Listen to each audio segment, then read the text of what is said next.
Some of our episodes hit about as hard as Aaron. And honestly, I mean that in a good way. Today's episode is not going to be any different. We're sitting down with someone whose story hits on nearly every theme we care about here. We're going to talk about resilience. We're going to talk about trauma. And we're going to talk about what it really means to reclaim your life. Today, we're joined by Fabian, whose last name I will attempt to pronounce because I've heard him say it and he's kind of giving me the rundown. So if I mess it up, Fabian, you have all the permission in the entire world to roast me for 30 seconds straight. Gardiazabal. There you go. Perfect. Hell yeah. Second time's the charm, baby. Yeah. Living as a guy with a weird last name, I get it. Oh yeah. I get the struggle.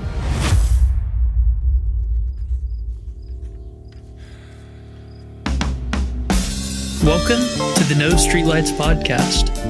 I'm Aaron. And I'm Tim. We're veterans, here to talk about mental health, resilience, and the real struggles we face every day.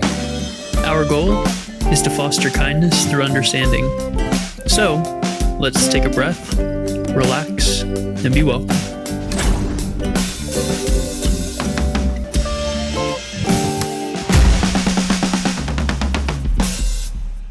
Here we have a man who served 6 years in prison. He came face to face with a diagnosis he didn't fully understand at the time, and he's eventually found healing in a place that normal people wouldn't expect. And that's one that I may know something about, which is some psychedelic sessions. His story reminds me of if Gordon Ramsay was in Shrek. It's got layers, like an ogre, and it's raw, like the lamb. It's raw. But most importantly, his story is real. Just like Shrek. Just like Shrek. He is love, he is life. And I don't want to underplay it, but it is something that you guys absolutely need to hear. Fabian's going to bring us his perspective on something our good friend Jay Saunders covered. PTSD and CPTSD in his episode, which you can find here and listen after this one. So he's talking about PTSD and CPTSD, but he's going to integrate something that's also helped me heal. Yeah, he's going to bring a whole new view of what survival mode and healing can look like. Fabian, welcome to the show. Thanks for having me, y'all. I really appreciate it. I think we're going to talk about some interesting things here. And yeah, I'm excited to be able to share some insight, from my own struggles. So before we sat down and actually got to the main part of the episode, meat and potatoes, we were talking about Ryan Higginson. And I love that that's an episode that stands out to you, especially with what we're talking about here. And that's healing. Yeah. And that's Ryan Higginson's goal in life, is to heal people. And I feel like help in a way help people heal themselves. You are correct. And honestly, you listening to his episode and vibing with it, I think that's Ryan's intention 100% behind that. Oh yeah, I think he was just really himself, and he clearly he didn't have like an ulterior motive trying to push anything. He was just being very matter of fact about the experiences that he has and what he does. And that's really there's people talk about woo woo, sometimes things get into this woo woo sphere, but there's a lot of reality to like tangibility to a lot of these things. Yeah, people are going to be open to the right healing modality when it's time for them to see that healing modality. And Fabian, before we get too into the weeds, thank you for being here and being willing to talk about this stuff. I know you mentioned that you were diagnosed with severe PTSD, but before we get there, what do you want the people to know about you? Like, who are they connecting with here? It's a real brief, rundown of my backstory. So, I was kind of a bad kid. I was into drugs, got into them pretty early. I grew up around Baltimore, D.C., where heroin was a big thing. Luckily, fentanyl didn't come out until 2014. That's the year that I had gotten locked up. I was 20 years old, and drug-related crime, drug deal gone wrong. I was a pretty dumb, bad kid, and SWAT team responded and came to my apartment. And that was the beginning of the rest of the next 6 years for me. Yeah, no, it was a pretty serious crime. It was armed robbery. The only thing worse than that in the eyes of the law is actually homicide. I wasn't aware of any of these things, and I realized going through prison, it can happen to anybody. Anybody can get locked up for almost anything. It's split second kind of stuff. So I got thrust in this very serious world very quickly. It set me up for the rest of my life. And I had a few years where it was a little bit, you know, of a struggle to adapt.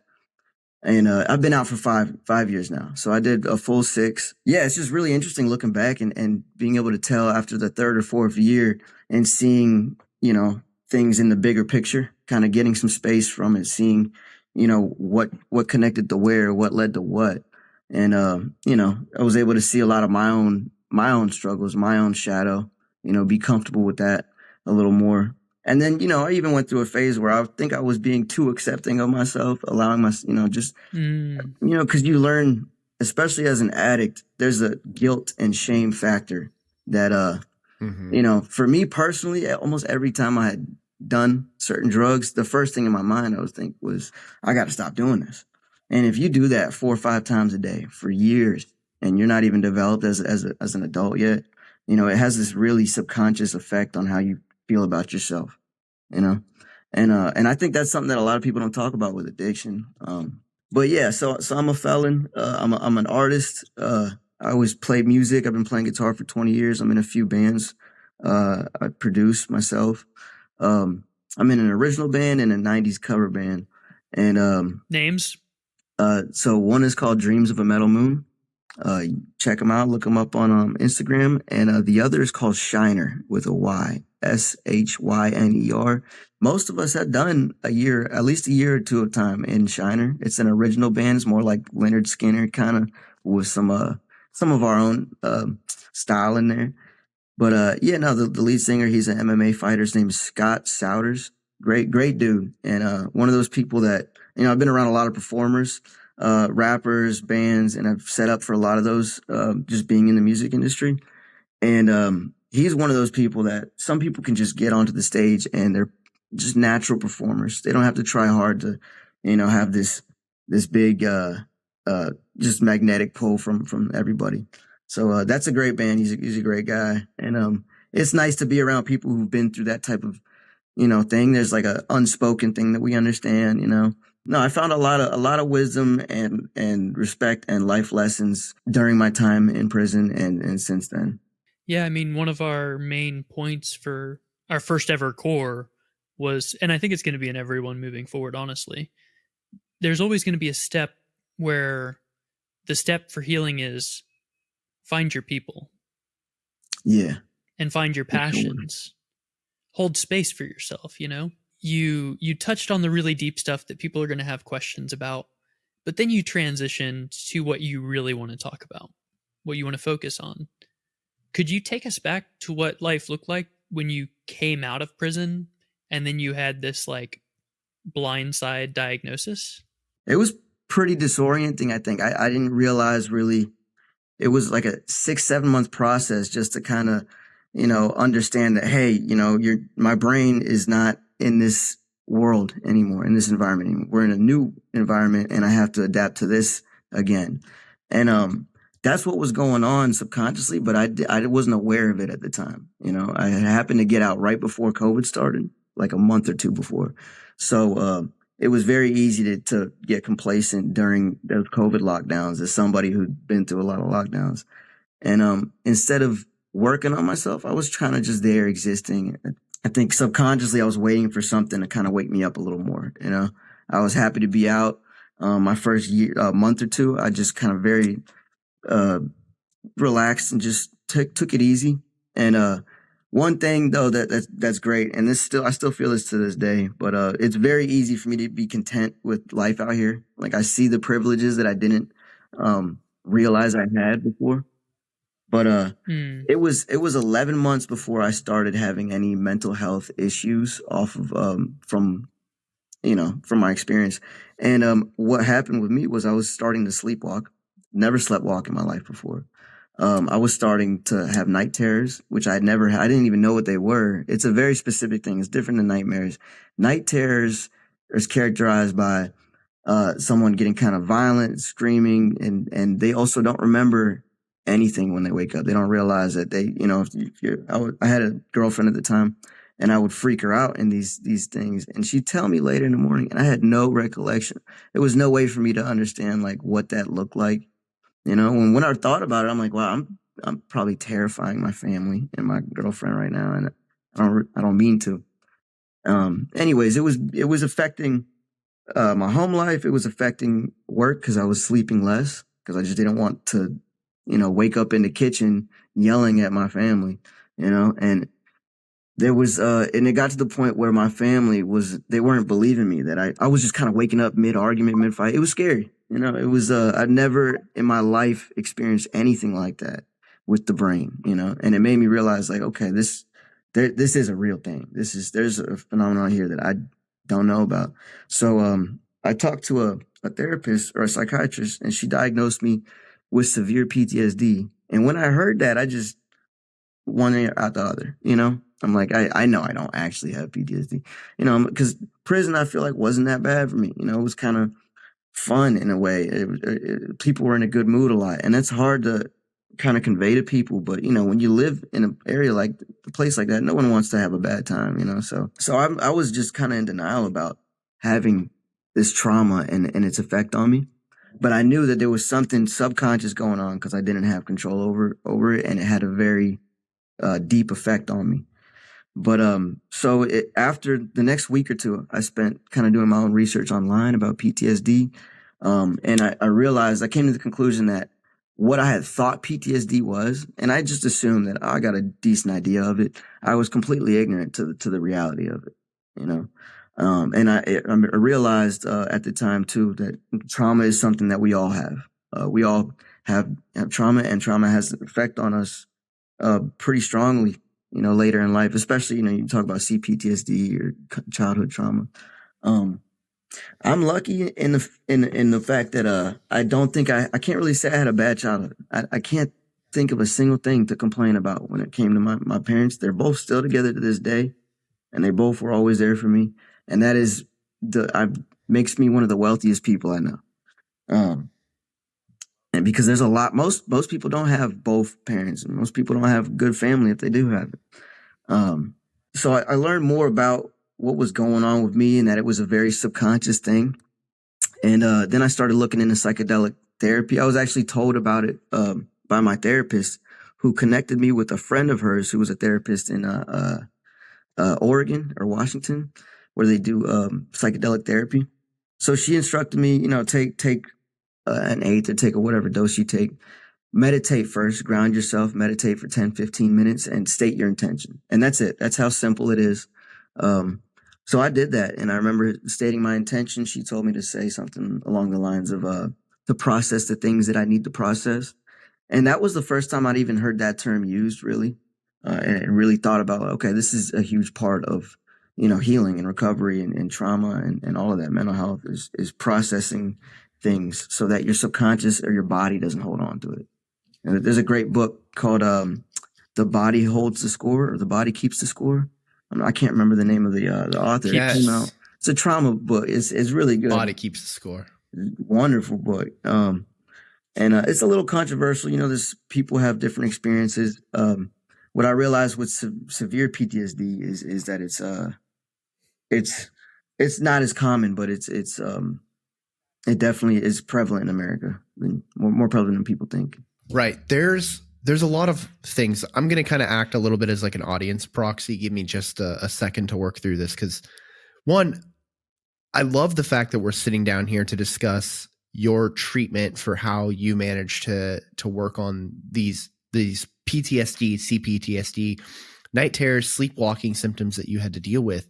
And I love the fact that you reference back to your childhood, even going so far as to state like you couldn't find anything about your childhood to complain about, right? Which a lot of people would be like, well, my childhood was fine, so it can't be PTSD. But you're living proof that that's not the case, right? PTSD, CPTSD, these things don't necessarily have to be developed based from like a bad childhood or a bad environment or whatever it might be, right? Like it can be different ulterior circumstances that can lead to that happening. And I can only assume, you can tell me if I'm right or wrong, but I can only assume that this was developed because of like your time in prison and maybe even the stuff that led up to it, like your time like as an addict and things of that nature, right? Oh Am I yeah, kind of in the right area at least? yeah, it took me a while to realize like what the source of it all was, and then I realized, oh, this is my brain adapting to a certain thing every day for 6 years. And then before Yeah. that, I was on Yeah. probation as a teenager, and I think that was the most traumatizing experience of my life. Really, I was going to jail for dirty urines as a teenager, which they don't do that anymore. They don't take a teenager and lock them up for having a dirty urine for weed. But at the time I did, I was getting locked up quite a bit on juvenile probation violations. And it just kind of set me up for failure. I really had this failure complex that I didn't get out of until a couple years after prison. I have to imagine that as a kid and that being the method, like the locking up children. And like, don't get me wrong, like I'm sure for like a kid who like murders somebody, like, yeah, probably, some kind of like lockup might be a little bit Yeah, necessary. But yeah, your example of like having some weed or whatever, like I imagine, right, society has looked at that and said, you know what, I think we might be messing these kids up. Maybe we should yeah. stop doing that. At least that's what I would like to think. And that's the distinction. Like I think that's going to be a huge contributing factor to where you found yourself in your later adult life. But you mentioned that you went through 2 months of sleepwalking and night terrors like every single night. And honestly, that alone I think would break most people. It was such a strange experience. How many years did you have nightmares, Tim? I have to imagine. I had nightmares so back in 2018 my best friend was killed, and not to just speak of it so candidly, but No, I understand. it was a really like traumatic thing. And I went through years of nightmares that I masked with alcohol. So I understand, where you're coming from the addiction side, because you're right? That shame and guilt that follows you. And dude, That's the most damaging. dude, I don't think I've mentioned it before, but there would be literal, like I would like sit down and like take a drink of my vodka, cause that was what I would drink. And I'd be like, oh man, I really need to quit doing this. Like I'd feel so much shame and so much guilt, but I couldn't do it. I couldn't stop, like I kept doing it. But yeah, man, like the nightmares were very hard to deal with from that. And so my response was to keep drinking, because that's the only thing I could do. And that's a normal response. Yeah, right. Because like it numbs it, and you're like, that's going to be the thing, right? That's what I'm trying to do. You're just trying to treat that one thing. But you went a different path and you decided to go for psychedelic therapy. And I want to know more about this. Like what happened during your medicine journey here? So I was actually really excited to even try it. I had kind of an obsession with psychedelics before prison. When I got out, my buddy that I'd known since I was like 11, this is probably the most thoughtful gift I've ever gotten in my life, but he gave me a 10 strip of LSD. I hadn't tripped in like 6 years. I was like, oh, that's the most thoughtful gift I've ever received. But anyways, so the psychedelic is something that I felt comfortable with, and I felt like, okay, I know, I've tripped a lot. I've had some uncomfortable experience with it, but I know that's a part of it. And it really relates a lot to healing. The whole psychedelic experience in general is like, I heard it described once as, if you do it right with the right intentions in a therapeutic way, it's like doing alchemy, like inner alchemy, mental alchemy, where this psychedelic experience and your attention acts as the flask that you're doing your transformation with, transmuting. You're transmuting yourself from maybe a depressed state into a more positive state. So I had years of esoteric books and stuff that I read and tried to, I think all of that applied. I applied it in my head. But my experience with this particular one, though, I took an eighth, which is a pretty good dose if you want to have a very psychedelic experience. And I stated the intention that I had. What was it? It was to process the things that I needed to process. It was just a very, I didn't know what. I mean, how many grams? If someone, it was 3.5 doing grams. this in Minecraft. Oh, okay, so an eighth. Yeah, okay, yeah, it's 3.5 grams, and Go ahead. Sorry. Yeah. Yeah. Yeah, which, I'd always taken it when I was younger. In And now that I'm Minecraft. older, I don't, I'll save those, that dose for those therapeutic experiences. Like I tend to only use it for, In uh, Minecraft. for intentional stuff nowadays. But, uh, yeah, so the trip starts, and I remember just the one thing that she told me. She said, "Don't try to control anything. Just let the trip happen." And she suggested that I go under my covers, get somewhere comfortable under in a bed, put some music on, and close your eyes. And I think that's important because if I would have watched a movie or something else like that, I would have been distracted. But this was more your environment when you close your eyes is yourself, your inner self. So and I allowed that to happen. Really, the only thing notable that happened during, because it felt more like subconscious processes going on, like subconscious letting go of things. It wasn't a cumbersome like mental task, and I, watching other documentaries on psychedelic therapy, I know that there was this one part of it at the end. It's called the purge.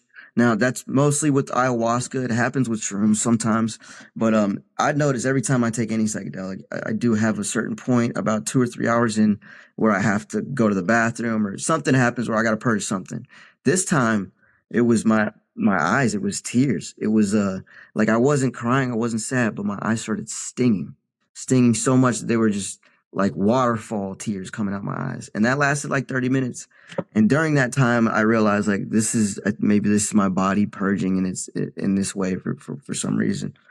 But it looked like I was crying. And that one thing I learned in prison, that I wasn't expecting is that if someone sees you start to cry in there, real quick, they're gonna let you know it's okay to cry. We all cry. We're men. We all cry. None of us don't cry.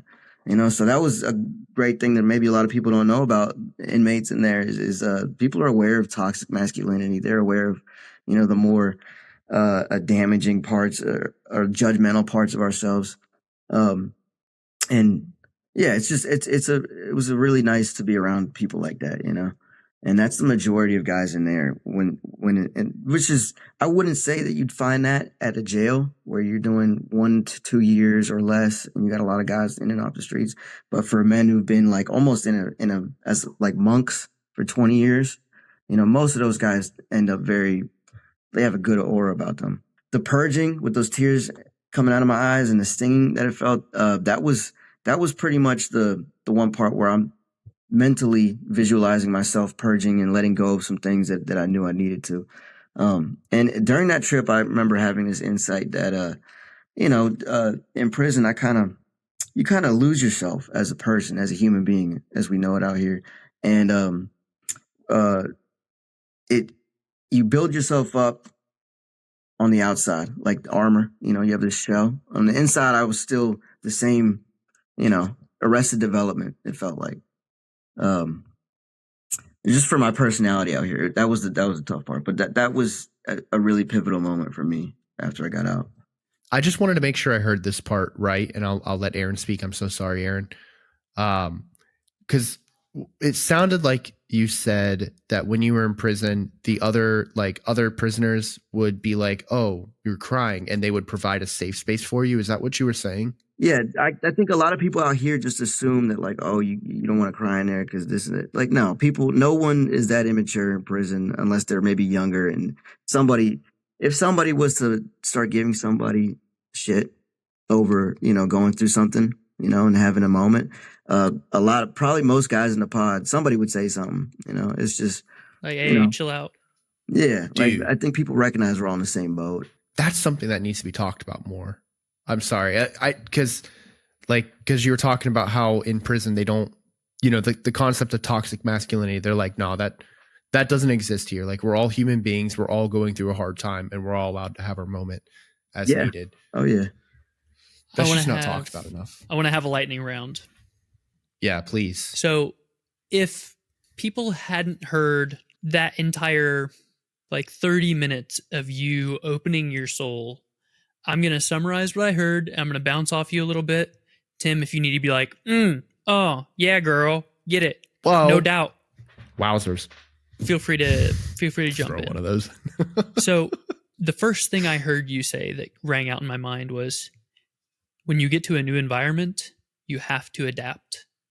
And if it's true forward, it's true backwards. And if it's true both ways, then it's true all the As above, time. so below. Yep. But so what that also says is, if you want to adapt to a new environment, you have to change. Right. Those are both sides of that coin. Then the second thing you said that like further demonstrated the truth behind those words is, you talked about when you got out and you got into like the COVID reality, you said you were just existing and taking it easy. And as we've talked to people who have brought up things like neuro-linguistic programming, that is training you to get lost in your routine and have zero fucking joy. Yeah. You weren't doing tattoos. You weren't doing art. You weren't doing music. You didn't have time for that. So your life fucking sucked and you hated it. Yeah. And then you went on to talk about something incredibly important, that these issues take time to pop up. Like, you don't have a pimple as soon as a pore gets clogged. The physical manifestation takes time. And then whenever you see that, you have to escape that victim mindset. Yeah. And realize that the only thing that you can change in your life is yourself. And that in order to change your life, you have to change your fucking self. That's it. You can't control others. You can't force this to happen. You have to change your life. That's beautiful. Actually, that's really the way you put that together. Very, very much from experience. I am known as the consolidator. Yeah, you were the one who experienced it, Fabian. Then, I'm just distilling what I heard from you, which is an incredible blessing. And thank you. I appreciate you. Then I want to talk to Dr. Seth about whether severe PTSD and complex PTSD, I want to talk about the nuance. Okay, I think I could add those insight there. Also, silent wounds, saying my childhood was great, but not realizing there's complex trauma from years of hearing your parents scream at each other.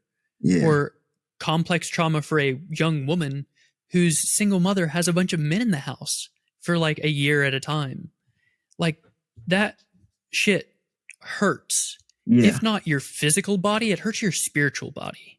It hurts your mental body. So then you have to heal both of those worlds. Otherwise, your world is not going to be fucking healed. It's going to suck.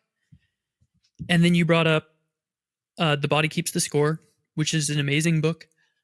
I'm an active example of someone who's healing because my body lets go of so much pain almost every single day. Physically, right? That's a great way to understand what's going on mentally, too. You will feel physical pain. You will cry, but you have to be present with it. You have to experience it. Otherwise, your soul is going to keep shooting the lesson at your stupid face. Yeah. Oh, yeah. Over and Sorry. over. That's how I see it in my mind. But then that brought up The Myth of Normal by Dr. Gabor Mate, which is an amazing book. Is on the reading list. Watch his interviews if you don't have time to read or like the mental capacity to read. He did an amazing bit with Theo Vaughn. Shout out Theo, come on the show. But seriously, listen to The Myth of Normal. Gabor Mate is amazing. I love the way he thinks about addiction. Absolute. Dude, I had to stop reading the book because every single chapter he would talk about an entire world that needed repaired. Yeah. And I would have to process that. And then the next chapter would be a whole nother world that needed repaired. And I was like, I can't do all these things. I'll do the first 4. And then when I'm ready to do the 5th, I'll read the next chapter. You talked about plant medicine. And I think it's incredibly important that something you said without saying it was, the medicine will find you when the time is right. Oh, when you're ready for the medicine, there's going to be someone in your life who you can call and be like, hey, I think I need a healing journey with this medicine. I think I need a healing journey with marijuana so my body can let go of some of the pain it's storing. I think I need a heroic dose of mushrooms. I think I want 3.5 grams in Minecraft. And will you be my guide? Will you be my shaman? Because even if all you say is nothing and all you're doing is expressing positive vibes, you're helping. Right. Oh, yeah, because that's holding space. The people in your life are meant to heal with you. So if you're embarrassed to heal, you're not going to grow, and you're going to keep getting hit in the face with that pain until you do. And eventually someone's going to come around in your life where you're like, I bet this dude smokes weed, or like, I bet this dude has mushrooms. And then be like, hey, could we like kind of take a day off and do mushrooms, because I need to heal some shit and I need to be in the woods with you. Like, you know what you fucking need. The medicine will show you what you need. All you have to do is fucking listen. And then whenever you go in, the way to find healing with these plant medicines, instead of just being a fucking stoner or just being somebody who's tripping their balls off all the time, is going in with hope that you're going to heal. You have to know that it's going to heal you for it to fucking heal you. And you have to go in with that will and that intention. You have to either write it down or say it out loud. This is what I'm going to heal. When I went and did my ayahuasca trip with a church and an amazing maestro who was incredibly vouched for, I could feel the holy energy just like rolling off him. Man. And every day in the book, my intention was something different, and I got that thing each day. That's beautiful that you got to see that like that. And it was in that way. fucking crazy. And you said something that unlocked a new level of knowledge in my brain. When you said this inner alchemy, you kind of like misspoke in Freudian slip. This was for my experience. You said something about shattering the flask. And that's so true. We bottle ourselves up and we contain our soul within our body, and we identify with the body, but we're the fucking soul. Yep. And in order to get back to that, we have to shatter this flask. Like, exactly, yeah. The one and only time I did hash, I'll never do it again, but it taught me what it needed to. I died and was reborn 100 times, and it was so painful that for the next 10 years, Buddhism became deeper and deeper part of my life, so that I know I can prepare for my death. And I'm actively doing it because the medicine taught me that. So yes, just hearing these 3 words, shatter the flask, changed my fucking life. And I hope it changed someone else's life, like right now. Changed mine. For deep and true wisdom, you have to go inward. You can't read the book and then know understand. It. I've been listening to Lama Surya Das and the Tibetan Book of the Dead. I've literally just been listening to esoteric texts on repeat. Bhagavad Gita, you can hear it 100 times, but if you don't experience it in your brain, it doesn't happen. You have to put yourself there to know it. Like, I can see the 42 lunar disk deities, and I can see the 58 solar disk deities, and I know they're there. And so I can start to incorporate them into my existence. And this is just crazy, like Buddhist, like getting there. And I'm excited that we have Dina Kaplan coming on in a few months. That's awesome. To talk more about that. You guys talk about magic at all? Yes. We're going to talk about magic more. We're going to talk about magic a lot more. But again, this is my lightning round. I've been going for 8 minutes. I plan on 10. And I'm almost to the bottom of the page. You talked about, again, without saying it, the divine feminine versus the divine masculine. How each one has something different to teach you. Ayahuasca is known as grandmother. It's a divinely feminine medicine. Marijuana is a divinely feminine drug. It helps relax and release. Whereas the divine masculine is really challenging and changing. And this might be sexist, and if so, I'm ready to be wrong. I've been wrong before, I'll be wrong again. And that's part of our experience. We're supposed to fucking learn. And that's the divine masculine, is being checked and being man enough to say, I hear you and I need to do better.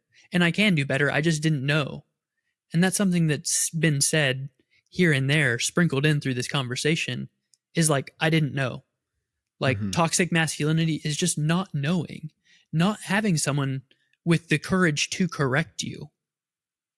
So that's something I'm incorporating, is I've always found comfort with the divine feminine, but now I have to embody the divine masculine to finish fulfilling my purpose. I'm leaving so much on the table by fulfilling half of my destiny. I need to be picking fights and saying like, hey, that's fucking wrong and you need to be doing this shit instead. That's why I have a fucking podcast. It took us 100 episodes to figure it out, but we're here now, so fight me, I guess. And then the last thing I want to touch on one last time and kind of like have this be a soft launch for whoever needs to pick it up. But talking about getting lost in the routine and having zero fucking joy. You need to find the thing you love doing and that changes people's lives so much that they're willing to change your life in return. Like, we're doing this podcast because we love you and we want to heal, and we're doing the episodes we want to do because we know that's going to resonate with you. So we're all healing the same thing at the same time. And if you just get lost in the routine, you just go work 9 to 5, you come home and drink because you hate your fucking life, the only thing you can change is you. Break the routine to find joy. If you keep doing the same thing, you're going to keep getting the same result. If you want to keep doing the same thing and get a different result, only thing you can change is you. If you hate your life because your wife is bitching all the time, listen to what the fuck she has to say so you can make the changes she needs to be happy. And if you don't want to make those changes, leave. Don't break yourself or break them. Just leave. I don't care if you don't get a divorce. Just be like, hey, this isn't going to work. Whenever we find success, we'll do the paperwork. Quit wearing your ring, and if you don't want to tell your friends about it, tell them it's not their fucking business. That's the divine masculine. Okay, I'm done. My 10 minutes is up. Thank you very much. Clip that. That was awesome. Yeah. Good job, man. Good job. I'm proud of you. Okay, continue. I had a quick question, right? And Aaron, your rant here has made me think that my question is actually kind of short-sighted now. No, but it needs to be asked. But look, Fabian, there's one thing that's ringing through my mind, and I feel like it's going to be a thought that a lot of other people have too. But you're talking at the beginning what led you to finding yourself in prison and the hard troubles you faced early on in your life. A lot of that was fed through addiction. And then when you get out of prison, you find yourself doing psychedelic in order to heal. I feel like there's a clash of two thought processes here, because it's the first and hopeful thought process is the thing that puts you there is also the same thing that healed you. But then there's the other thought process that says the thing that puts you there, why did you go back to it? So I guess I kind of want to tackle the thought process. Like, how do you think of that? Like, is that a pathway that could have led you back to addiction? I think it could have. I wouldn't be honest if I said it's not possible, and everyone should understand themselves and how they are when it comes to substances. And I know for most substances, it's not even worth, especially at this point in my life, it's not even worth. I've been through life cycles of, with many substances where it's like, oh, this is fun, I like it. Then after a while, it's never going to be fun again. It's never, it's all problems. But with psychedelics, it's so different. And I heard somebody say something recently, said half of what we call drugs is medicine, half of what we call medicine is really drugs. That's rookie numbers. The actual truth is 90-10, maybe. Oh, yep, the 90-10. Probably 100-100. I like that. What we I call like drugs, that, though. all that shit's medicine, and all the shit we call medicine, that's drugs. I think that's why I love that my mama calls like ibuprofen and shit. She calls that dope. Yeah. Because it's dope. Anyway, sorry, go. No, I love that. I love that saying, though. That's awesome. Thank you, mama. But I think when it comes to psychedelics, especially in the mental health industry, and I truly think this, I think if you like stocks, look into some psychedelic pharmaceutical companies, because they did start doing that like 4 or 5 years ago. And I do believe, and this is, I didn't think I was going to see this, but a lot of states have legalized it medicinally. And then there's certain places like DC is actually fully recreationally legalized, which is kind of wild. They're really, really strong in DC. I think it's a little irresponsible of them. If people need the medicine, give it to them. Yeah, it is medicine, though. But that's the thing is you have to respect what it is, because it's not like a drug like other drugs are. It's a very different thing. I mean, it is a drug in a technical definition, but a totally different experience. And a lot of users don't really like to. I love it, but I don't do it often, Mm-hmm. But it's a great experience, and you'll get the most out of it with with some, some subtlety and some intention with doing it, and some preparation. Actually, that's so important. Prepare mentally, don't go into it willy nilly. I'd say if you haven't done psychedelics before, maybe have a few smaller trips where you're not trying to do anything serious, Yep. just so you understand and your brain kind of has an idea of what to expect. Even though every trip is different, it's good to have a foundation of dipping your toes in the water with that. Because I think I don't think I would have had any of the understanding or success that I did with the psychedelic therapy if I didn't have prior experience, even if my prior experience was younger and immature. But it's an interesting topic. Also understanding and just a little bit about neuroscience and the fact that we have neurons, we have these neural pathways, and there's also this concept called neuroplasticity. It's all of our brains from age 1 to 5 is very neuroplastic. It's easier to learn languages, to learn things. And then it kind of hardens later on in life. And some neuroscientists talk about like a snow covered hill. That's like when you have a thought that triggers another thought and another thought. And say you have an addiction. That arises. Yeah. Say these thoughts are like you have a physiological neural pathway in your brain that correlates to your triggers and that lead to your drug use. Like that's a physical thing in the brain. So understanding that, also understanding that we can't really just get rid of bad habits. You have to replace a bad habit with a good one. And then knowing that when you're taking these and then maybe you want to microdose for a week or two after to kind of have your brain in that state of neuroplasticity. But you have to integrate just like they teach you in therapy. That's probably, other than the actual taking the psychedelic, the most important part is integration, which is the following month. Remember, what you learned from that. Remember what you took from your trip.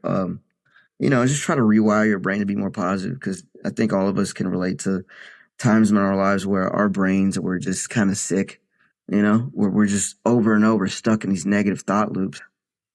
And that's tough to get out of. Dude, so clearly here, right?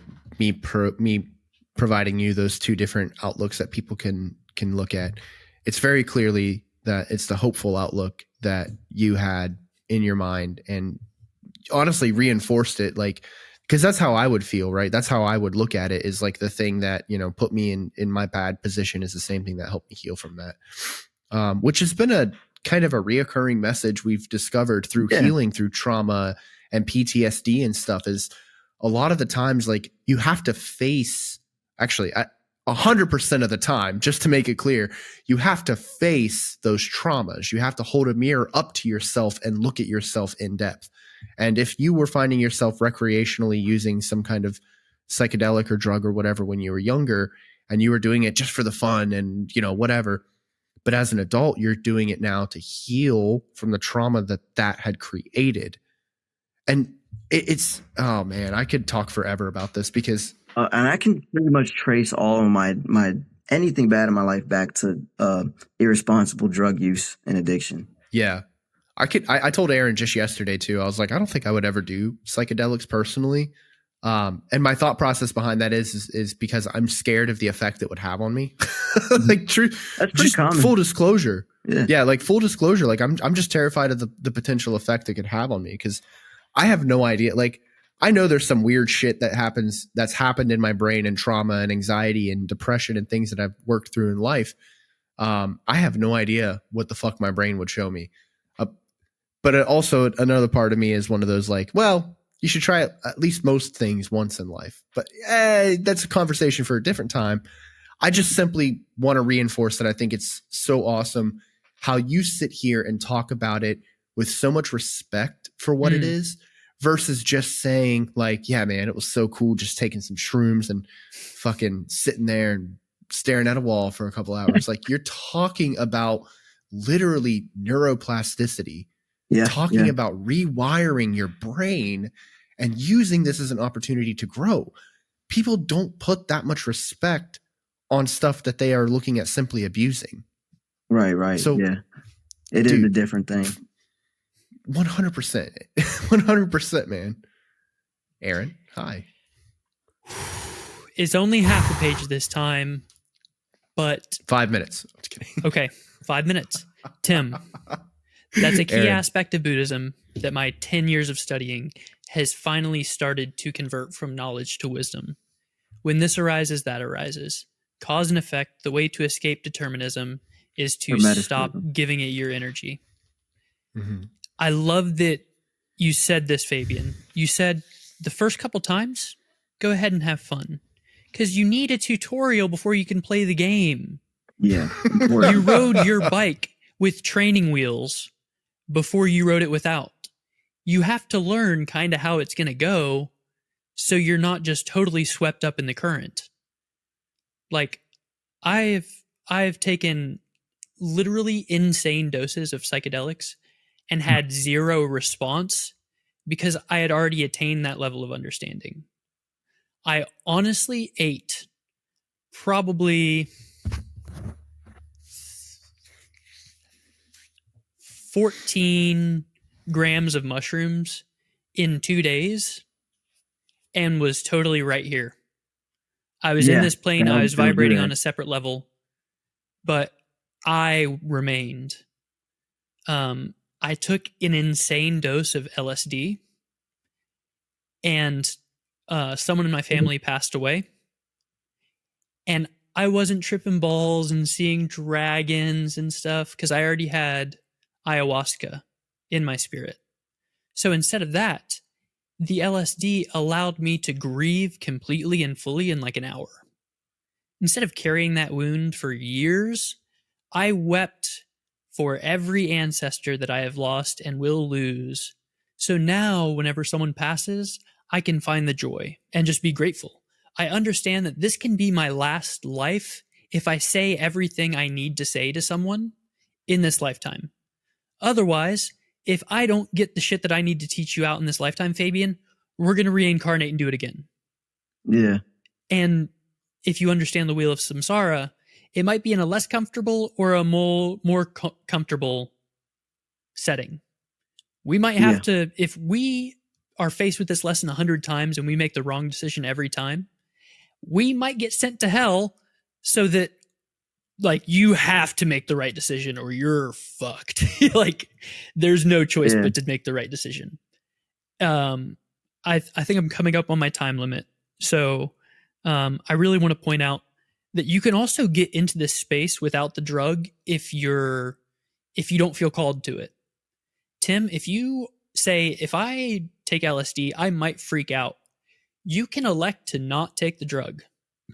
You can literally sit down, meditate, control your breathing. You can get so silent and you can get into such deep connection with the Godhead inside of you that you can feel everything that medicine would teach you. But you have to listen to the professionals. You can't do it on your own. If you're struggling with acne and you've struggled with acne your whole life, Dr. Ben Green, a doctor of traditional Chinese medicine, which is something that none of you have ever done before, might be able to say, oh yeah, here's an herbal packet that'll balance out your face pH levels because you have too much fire chi stuck in your neck. And that sounds insane, but if it works, shut the fuck up. It works, doesn't it? We don't know everything, idiot. And if you think you know everything, you're fucking wrong. And that's why people hate the institutionalized that's education. Institutionalized academia. Fucking, no. We're right about everything. Well, what about this crazy idea I had? Well, you're an idiot. That's not our idea. Like, fuck you. I have those conversations with my brother. He's a PhD, my little brother. He's about to get his PhD in physics at Berkeley. Damn, we're going to talk to him. Give us his connect. My 5 minutes is up. Back over to you, Fabian. Tim, put a timer on the screen for that. I totally relate, though. I totally relate. There's certain concepts. I feel like a lot of stuff we could talk about just because it's not accepted in an academic circle where they just have to read textbooks. You know, they really do think that and some of those institutions, Egyptology, I think, is the greatest example of this. It's so outdated, so completely, you know, and they're just trying to hang on to what they had been talking about 100 years ago. But you could see that it's there's a limit to our, you know, institutional sciences and what they could tell us. But real quick about the psychedelic therapy, just the last thing, the most important thing I think about it is when you're stating your intention, You realize who you're talking to, who you're stating your intention to, is yourself, your subconscious, your higher self. I'm not The not Godhead within. right. The Godhead That's within, the only place and you can I find can't God. say for sure. Yeah, So, it truly is, and it says so in the Bible. It says so in every single text that you can look into to look within. I think it says that like 40 something times in the Bible. But yeah, and it's those times where we're really hurting the most, or healing, or resting, or just trying to get our um you know re oh man, I just blanked on the word, but to fortify yourself, refortify yourself mentally, um those happens in times when like for example, I was in the hole when I read the whole Bible, the entire Bible, front to back. It took me a couple weeks, like to maybe not even that long, about a week. And I took notes and I kept that Bible. And I didn't believe in Christianity at this point. I had left because of an incident that had happened, in my family. And I knew I wasn't going to be joining any religions or anything. That really opened up the world of religion to me. Because then it was like, oh, now I can read these books and just want to understand it. And they're all so similar. I read the Quran next, which was much harder to read than the version of the Bible that I had. But yeah, almost everything that we talked about in this healing, it really is in between the lines in a lot of these books. And I know you mentioned the Bhagavad Gita earlier. The Bhagavad Gita and the Mahabharata are amazing texts that physicists were obsessed with, 100 years ago. Several Buddhists Popular. are doctors of like quantum physics because we understand that each molecule and each atom is a choice that's happening. And you don't make the choice until you observe it. That's what's interesting is, I don't know if you've ever taken any classes on physics or anything like that, but you have enough of understanding to completely, use it in your life to change your life. And that's, I think, the only thing people need to know when we talk about quantum physics. Just understand a couple basic things. The particle wave. I'm sorry, I can't remember the name of that experiment. The double slit experiment. Yeah. Understanding what that's telling you and what that means about the world around us. That our minds are literally interfacing with the particles around it, with everything around us. And Hinduism and Buddhism, if you look into it, it really sounds a lot like quantum physics. It sounds like it came down from an ancient civilization that had to have been where we're at, as far as understanding ourselves, at least. Yeah. To clarify for any of our listeners who don't know what the double slit experiment was, I'm not going to go super in depth with it, but essentially what we discovered is that the act of actual observation changed the result of the experiment, which is super mind boggling, and still like people are still trying to work through and trying to understand that to this day. There's a scripture verse that I've been trying to find for years, and only through this conversation did I actually find it. Can you guess what book it is? Ecclesiastes? Nope. Closer to home. Psalm of Psalms? Nope. He's sitting with us here now. Tim. It is 2 Timothy. Book of Tim. Okay. 4:17. But the Lord stood up in me and strengthened me, that by me the preaching might be fully known, and that all the Gentiles might hear. That's just saying that everyone's going to hear. I was rescued from the lion's mouth, meaning when I was in charge, I was going to hell.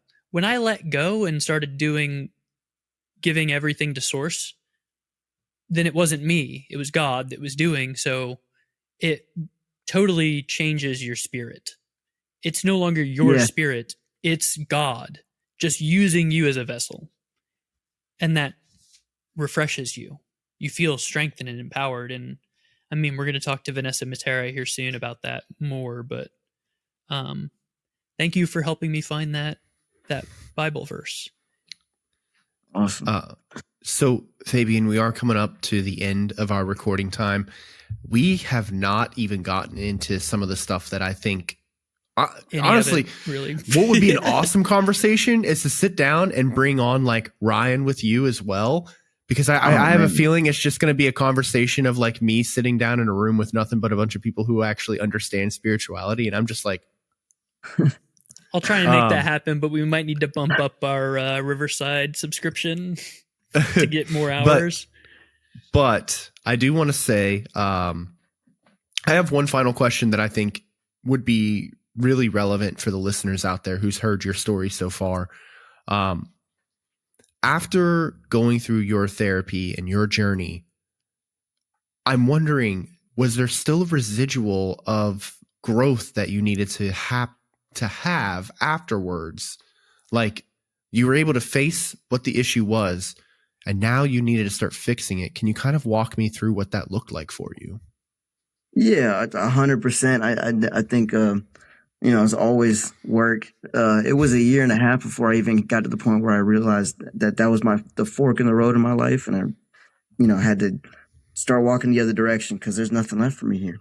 It's either what is the point of life if I'm not going to live it happy and be someone I'm proud of, like, and make the people around me, happy. Because it was tough going with the PTSD. You affect people around you that's closest to you. I think I heard, Aaron talking about that on the other podcast. Yep. About, so the people that we tend to hurt are the people that I love the closest to me, my family, my partner. And, it's hard you're always working on yourself, and if say, the person that you're with is going through, maybe they're 10 years behind you, and figuring stuff out, I don't like being a person to be like, well, this is what you got to do. And this is, I'm not preachy with it. I don't like telling people what to do because I know how I was, and I wouldn't really listen to people unless it's all about the letting go, letting people let go within yourself and let go with other people, and it all of a sudden frees up, the directions that everybody needs to head into. But, after it's been a process. None of it was like one day I'm this and next day years. But definitely years. And then you kind of slowly see more of it as time goes. But I'm definitely still working on a lot. And I try to see people that they recently have gotten into spirituality and they start to see a lot. And then I see something that they do that I think I did myself in the beginning, which was assuming that their understanding is all of a sudden much better on everything. It's one step at a time. 100%. And when we make mistakes, like my buddy, who's really one of my favorite people to talk to on stuff like this, but he's newer into it, but he's got a great understanding. But, he'll have an incident with like his ex where, oh, man, I snapped out. It really took me out of character, this and that, which is something that we all do. But he was really discouraged by it. And I just reminded him, like, man, that's still a part of life. It's like, before enlightenment, carry the water chop up the wood, hill. Carry water. After enlightenment, chop wood, carry water. We have that on the Quan. So if you want to come train, let me know. Oh yeah, man. I would. You're over in Ohio, right? Yep. The only thing I had written down that I hadn't talked about yet was going to be a lesson about letting go of the dead, as far as education's concerned, because you can't create a new thought when you're holding on to the present paradigm or the current, like, here's what it is, and here's what we used to think. You can only hold two things. So you need to stop holding what used to be and what is, and hold what is, and then allow space for what will be. And that's terrifying. The other note that I had down here in my 5 minutes that, sorry, we're going to have to add this to my earlier timer. You don't know what you don't know. You can't think in a way that you're not thinking in. So in order to actually learn, in order to actually convert knowledge to wisdom, you have to listen to Melissa Haidt. Tim, I'm sorry for making you work so hard, but here's the episode. But she talks about breath, movement, and sound being the catalyst for healing. You have to breathe and be present with your breath. You have to move your body. Whether that's kung fu, literally just shaking it out, or stretching, and making sound. If that's yelling, if that's weeping, if that's singing, all of these things need to be expressed. If you are a koi pond, then the koi are your emotions. That doesn't make you fish. You are the pond. The fish are just within you. You have to recognize your reality. So I want to speak really quickly to the audience before we start wrapping things up. and say, I know that this is like drinking from a fire hose because we're so excited and we're talking about so many things. Whenever Tim comes back home in August, we will be able to start doing recordings for 2 or 3 or fucking 6 hours. If we really feel called to do that. Like Fabian, we'd probably talk for 4 hours. We would love to like have you come out, sit in the studio, and just fucking talk until we have to go to bed. I would love that. Yeah. So, dude, down for it. Yes. If you want that to happen, like the video, share the video, because that's the only way we're going to grow and get enough resources to actually make that happen. Hit that like button. Yeah. Yeah. But Fabian, I also really, from my heart, I need to thank you for not only being here, but for being open and giving everyone listening permission to reconsider what traumas they're hiding and what their healing really might look like, because the shit that's not working isn't working. Oh yeah. I thank you, man. Thank you. I really appreciate the opportunity. If you know, I've been invited to podcasts before. This is my favorite that I've been on, period. So share it. And yeah, no.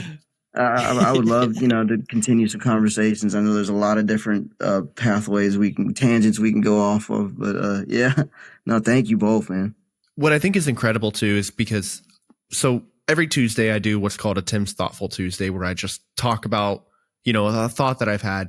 And recently I have been thinking about, what am I carrying that no longer belongs to me? And I love that this conversation was essentially like a wrap up and also like an expansion on that thought that I had earlier today. So it felt, because Aaron and I were talking about, if we keep running into technical difficulties, maybe it's the universe just saying we're not meant to have the conversation today. I think it was the universe just making sure we had the right conversation at the right time of day. Yep. And if anybody was listening to the beginning of the episode and all they heard was convicted felon for armed robbery, and then they turned off the video, fuck them. The video's not for them anyway. I don't really care. Out. Yeah, seriously. Because sitting here and looking past that kind of stuff, dude, I hate when people just sign off and be like, well, they're an addict, so I don't give a fuck. Yep. Right? No, that's a whole ass human being. They're having trauma that they have yet to deal with. Yes. Why are you taking your own hatred that you have for yourself and transposing it on them? Like, it's not their and that's what judgment is. Dude, I hate that. And the people who made it through the episode and got to this point, we love you. Seriously, you're awesome. And thank you so much for joining us on this journey, because we are going to bring Fabian back. We didn't even get to 50% of our script. Any of it, really. Actually, yeah. Just we basically said whatever to the script. Yeah, we jumped off that fast because there was a lot to talk about here. And now after the video, there's also going to be additional content of us just fucking BSing for 20 minutes, having fun before we even started. Or maybe it's on that Patreon. Might be over on Patreon. Yep. Probably. But yeah, thank you guys for joining us on this amazing journey today. Seriously, I'm taking away from this conversation, I'm taking away a lot, but I love I love the quote, shatter the flask. I'm taking that away because I need to figure out how to shatter mine, man. I've lived in this thing for too long. I keep breaking out of flasks and finding bigger ones surrounding me. So I'm going to break the next one.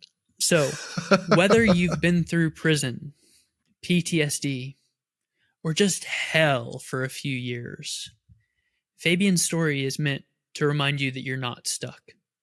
You can move forward, you can grow, you can heal. You just can't keep thinking the way you were thinking and get a new result. So, Fabian, where can the people find you if they want to hear more? I know you're also a tattooer, and we didn't even talk about that. Yeah, I didn't even mention that. So I'm a professional tattoo artist, Hushtown Tattoos. It's HUSHTOWN on Instagram. Actually on all platforms. But like, where can they come to get tattooed by you? Oh, yeah, I'm in Jacksonville, Florida, yo. Okay, what's the name of the shop? Jose. Jaguar Tattoos. Okay. Which look up that one. Jaguar Tattoos should take you straight to our website. And but yeah, I'm there's a lot of people like me there too. You know, me and my buddy that opened it up. It's a lot of good conversations, you know, spirituality and stuff that we had to get past in our life. So we love having people come in, and it's really a therapeutic thing anyways, going to a tattoo shop with, you know, and we hold space for our people. You know, me and him, when we started the shop, kind of made it a point to let other artists that work there know that too. You know, that's how you make people feel comfortable, you know, in a vulnerable state. Hey, hey, Fabian. But yeah, that's my Instagram. Hey, Fabian. Yeah. You know what we're going to charge you to come over and heal with us? What? When you come up to Coolville, which we're going to rename Chillville whenever I take over as mayor, you're going to have to bring your tattoo gear, and we're going to just have fun tattooing each other. I'm so down. So I hope that's okay. Look forward to that bonus content on Patreon. Thank you to our patrons. Tim, could we do that so we can go do other things with our day? Yeah. Because we all got 3 jobs just like everybody else, because it's 2025 and the capitalist pigs are winning. It's fucking Fabian. 10 of them versus 8 billion Aaron, of us. shut up. Okay. Go ahead. 100 men versus 1 gorilla. Fabian, thank you for joining us today, man. Yeah, thank you. We want to give a huge shout out to our top patrons, our supporters over there. You guys are awesome. At the top tier, we have ourselves, the man, the myth, and the legend, which is a phrasing that I've used to describe everyone a couple on our people. Patreon. Well, yeah, they're all legends and myths, and one of them's not a man. One of them's a woman. But it is get on with awesome. it. It's awesome that I get the opportunity to say his name, and that's Highland Markle and Ketria Hausner. And then at our next tier, who do we have sitting there, Aaron? First off, I can't disrespect these 2 mugs. Highland's dropping new music. We're incredibly hype about that. We're going to be sharing it everywhere. Ketria is going to be our new director of gratitude. Bam. So Fabian, whenever you get your letter from this show, thanking you for coming on and all your lessons, it's going to be written by Ketria with art designed in part by Tim's wife, who has a new webtoon series. So we're going to be interviewing her about that. We are showing you guys our whole life. Whole thing. Whole life. Everything. It's out there. Now scream real loud in my ass. Wah! But, holy shit. Can I get back to the outro? Do you think I could do it, $20 tier? $20 tier. $20 tier, we have Atticus Thatcher, who you guys know and love, and he's my second music recommendation for everyone in the world. And then we have Eric Spears, an amazing friend of mine who worked on the other side of the bars in prison. And he's trying to find joy and love in his life. But the thing he always did is he treated everyone with respect. He saw every person as a human being. And he realized it wasn't his job to judge or prosecute. He just had to do his best. Who is our last $20 patron, Timothy? Second, that's Timothy? Jason Grooms. Man who's been on our show a couple times. And by the time this episode comes out, I will have watched Interstellar. Jason, come back. Ooh. You can put it all on me, Daddy. I can't rhyme. I'm sorry. It is worth noting that our show cannot be substituted for professional medical advice. If you need help now, please call 911, or you can text or call 988 for immediate intervention. If you would like protracted support, consider going to betterhelp.com/NSLP, where you can get 10% off your first month and get therapy on your terms when you need it, where you need it, with the opportunity to sit down with licensed professionals from the comfort of your own home. If a therapist isn't working for you, you can switch to another therapist, and you don't even have to worry about switching to a completely different office. It's all going to be at your leash. My leash? I am so grateful that Tim took my line, because I've been wanting to deliver his line for probably a month, because I know I need to remind each one of you to truly be good to yourself and be good to each other. understand and we can break love the you. chains. Kindness Peace. grows when we open our minds. So take a breath, you're right on time. No street lights, but we're finding our way. In the dark, but we've got something to say.